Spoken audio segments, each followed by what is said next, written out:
Ας επιλύσουμε λοιπόν ένα θέμα σχετικά με κατακόρυφο ελαττήριο. Σώμα μάζας 2 κιλών είναι στερεωμένο στο ένα άκρο κατακόρυφου ιδανικού ελαττηρίου, σταθεράς K 200 νιούτον ανά μέτρο, το άλλο άκρο του οποίου είναι ακλόνητα στερεωμένο στην οροφή. Το σώμα ισορροπεί στη θέση Ζ, που βρίσκεται πάνω από τη θέση φυσικού μήκους του, με τη βοήθεια κατακόρυφης σταθερής δύναμης, μέτρου F 80 νιούτον. Τη χρονική στιγμή 0 καταργούμε ακαριαία τη δύναμη F, οπότε το σώμα ξεκινά να εκτελεί απλή αρμονική ταλάντωση. Πρώτον, να υπολογίσετε το πλάτος της ταλάντωσης. Δεύτερον, να υπολογίσετε την επιτάχυνση του σώματος τη στιγμή που διέρχεται από τη θέση σ, που βρίσκεται σε απόσταση 0,2 μέτρα κάτω από τη θέση φυσικού μήκους του ελαττηρίου. Τρίτον, να γράψετε τη χρονική έξωση της δύναμης επαναφοράς και να παραστήσετε γραφικά τη δύναμη επαναφοράς με την απομάκρυνση χ του σώματος από τη θέση ισορροπίας του. Και τέταρτον, να σχεδιάσετε τη γραφική παράσταση της δυναμικής ενέργειας της ταλάντωσης και της κινητικής ενέργειας του σώματος σε συνάρτηση με το χρόνο σε κοινό σύστημα αξώνων. Δίνεται η επιτάχυνση της βαρύτητας J ίσον 10 μέτρα ανά σεκόντ στο τετράγωνο. Για να πάμε λοιπόν να σχεδιάσουμε αρχικά τη θέση φυσικού μήκους του ελαττηρίου και στη συνέχεια να πάμε να σχεδιάσουμε τη θέση Ζ, τη θέση δηλαδή στην οποία βρίσκεται το σώμα τη χρονική στιγμή 0, όπου το ελαττήριο έχει συσπυρωθεί. Στη θέση Ζ το σώμα δέχεται τη δύναμη F με φορά προς τα πάνω και εκτός από αυτήν τη δύναμη του βάρους με φορά προς τα κάτω και την δύναμη του ελαττηρίου. Στη θέση αυτή ας υποθέσουμε ότι το ελαττήριο έχει συσπυρωθεί κατά ΔΧ. Εκτός από τη θέση Ζ πάμε να σχεδιάσουμε και τη θέση ισορροπίας, τη θέση όμικρον, όπου στη θέση αυτή το σώμα δέχεται την F του ελαττηρίου με φορά προς τα πάνω, το ελαττήριο έχει επιμηκυνθεί σε αυτή τη θέση, και τη δύναμη του βάρους με φορά προς τα κάτω. Στη θέση ισορροπίας ας υποθέσουμε ότι το ελαττήριο έχει επιμηκυνθεί κατά χ0. Για να δούμε λοιπόν τώρα τι θα κάνουμε σε κάθε μία από αυτές τις θέσεις για να ξεκινήσουμε με τη θέση ισορροπίας. Στη θέση ισορροπίας λοιπόν θα έχουμε ότι η συνισταμένη των δυνάμεων είναι 0 αφού ισορροπεί το σώμα και παίρνοντας τη θετική φορά προς τα πάνω θα έχουμε ότι η F ελαττηρίου μείον το βάρος θα ισούται με 0, δηλαδή K επί χ0 μείον τη δύναμη του βάρους ίσο με το 0, επιλύοντας ως προς χ0 βρίσκουμε ότι το χ0, η επιμήκυνση του ελαττηρίου, είναι με 0,1 μέτρα. Για να πάμε τώρα αντίστοιχα στη θέση Ζ. Στη θέση Ζ λοιπόν έχουμε ότι η συνισταμένη των δυνάμεων είναι και εκεί ίση με το 0, θετική φορά προς τα πάνω, θα έχουμε F μείον το βάρος μείον την F του ελαττηρίου ίσο με το 0 και εδώ πέρα αν λύσουμε ως προς το ΔΧ, τη συσπήρωση δηλαδή του ελαττηρίου, παίρνουμε ότι το ΔΧ ίσουται με 0,3 μέτρα. Στο πρώτο ερώτημα το οποίο επιλύουμε θέλει να υπολογίσουμε το πλάτος της ταλάντωσης, όπου ας θυμηθούμε πλάτος είναι η μέγιστη απομάκρυνση του σώματος στη διάρκεια της ταλάντωσής του από τη θέση ισορροπίας του. Από το σχήμα φαίνεται ότι το πλάτος της ταλάντωσης ισούται με χ0 και ΔΧ. Γνωρίζουμε το χ0, γνωρίζουμε το ΔΧ, άρα το πλάτος της ταλάντωσης ισούται με 0,4 μέτρα.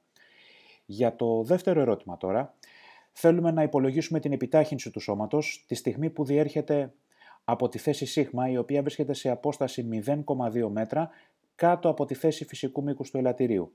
Έχουμε σχεδιάσει τη θέση Ζ δεξιά. Βλέπουμε ότι η θέση Ζ βρίσκεται σε απόσταση D1, 0,2 μέτρα από το φυσικό μήκος και ψάχνουμε να βρούμε την επιτάχυνση του σώματος στη θέση αυτή. Παρατηρήστε το εξής, ότι η απομάκρυνση του σημείου Ζ από τη θέση ισορροπίας του σώματος ισούται με D1 μείον χ0. Και επειδή έχουμε πάρει θετική φορά προς τα πάνω, η απομάκρυνση του σημείου Ζ ισούται με 0,1 μέτρα με το μείον μπροστά. Για να υπολογίσω την επιτάχυνση του σώματος στο σημείο Ζ, χρησιμοποιώ τη σχέση α στο σημείο Ζ ισούται με μείον ω τετράγωνο επί την απομάκρυνση του σώματος και πάω να βρω το ω προκειμένου να επιλύσω και να βρω νούμερο στην σχέση 1. Κάπα λοιπόν ίσον με μη επί ω τετράγωνο, επιλύοντας ως προς το ω παίρνουμε ότι το ω είναι ίσο με 10 ράντα ανά σεκόντ και στη σχέση 1 κάνοντας τις αντικαταστάσεις παίρνουμε ότι η επιτάχυνση στο σημείο σ ισούται με 10 μέτρα ανά σεκόντ στο τετράγωνο. Στο τρίτο ερώτημα ζητάει να γράψουμε τη χρονική έξωση της δύναμης επαναφοράς και να την παραστήσουμε γραφικά με την απομάκρυνση χ του σώματος από τη θέση ισορροπίας του. Για να κάνουμε μια πολύ σημαντική παρατήρηση εδώ πέρα, ότι την χρονική στιγμή t ίσον με το 0, το σώμα δεν βρίσκεται στη θέση ισορροπίας του, επομένως η ταλάντωση έχει αρχική φάση. Και πώς βρίσκουμε την αρχική φάση της ταλάντωσης? Από την έξωση της απομάκρυνσης, χ ίσον α ημί τον ω τ και φ0, αντικαθιστούμε t ίσον 0 και χ την αντίστοιχη τιμή της απομάκρυνσης, τη χρονική στιγμή 0. Εδώ, επειδή έχουμε επιλέξει θετική φορά προς τα πάνω, τη χρονική στιγμή 0, το σώμα βρίσκεται στη θέση συν α, άρα έχουμε ότι α ισούται με α ημί τον φ0, επιλύοντας εδώ πέρα ως προς ημί τον φ0, έχουμε ημί τον φ0 ίσον με 1, ίσον δηλαδή με το ημί τον π δεύτερα, και από την επίλυση της τριγωνομετρικής εξίσωσης προκύπτει ότι η αρχική φάση φ0 ισούται με π δεύτερα ραντ. Η εξώση λοιπόν της απομάκρυνσης γράφεται χ ίσον 0,4 ημί τον 10t και π δεύτερα στο SI, και για να γράψω τη δύναμη επαναφοράς χρησιμοποιώ την ικανή και αναγκαία συνθήκη στην απλή αρμονική ταλάντωση σίγμα F ίσον με μείον k επί χ. Τη γνωρίζουμε την τιμή του k, είναι 200 νιούτον ανά μέτρα. Χ αντικαθιστούμε την έξωση που μόλις βρήκαμε, άρα η δύναμη επαναφοράς ισούται με μείον 80 επί ημίτονο του 10t και επί δεύτερα. Για το δεύτερο ερώτημα εδώ στο γ, που θέλει να κάνουμε τη γραφική παράσταση της δύναμης επαναφοράς με την απομάκρυνση, η δύναμη επαναφοράς με την απομάκρυνση δίνεται από τον τύπο σίγμα F με μείον k επί χ, άρα είναι μία ευθεία όπως αυτή εδώ πέρα, εντάξει. Οι τιμές για το πλάτος από μείον 0,4 έως 0,4, οι τιμές για τη δύναμη μείον 80 έως 80, και για να δούμε τώρα το τελευταίο ερώτημα που ζητάει να σχεδιάσουμε τη γραφική παράσταση της δυναμικής ενέργειας της ταλάντωσης και της κινητικής ενέργειας του σώματος σε συνάρτηση με το χρόνο σε κοινό σύστημα αξώνων.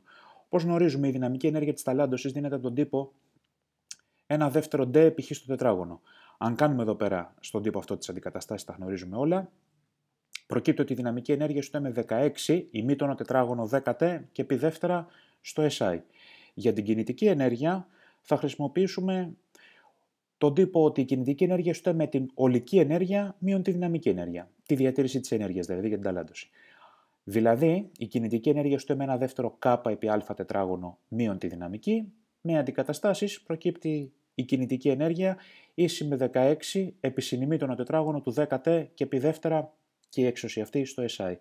Για να κάνουμε λοιπόν τις γραφικές παραστάσεις, οι άξονες ξεκινάμε με τη δυναμική ενέργεια και την κινητική ενέργεια.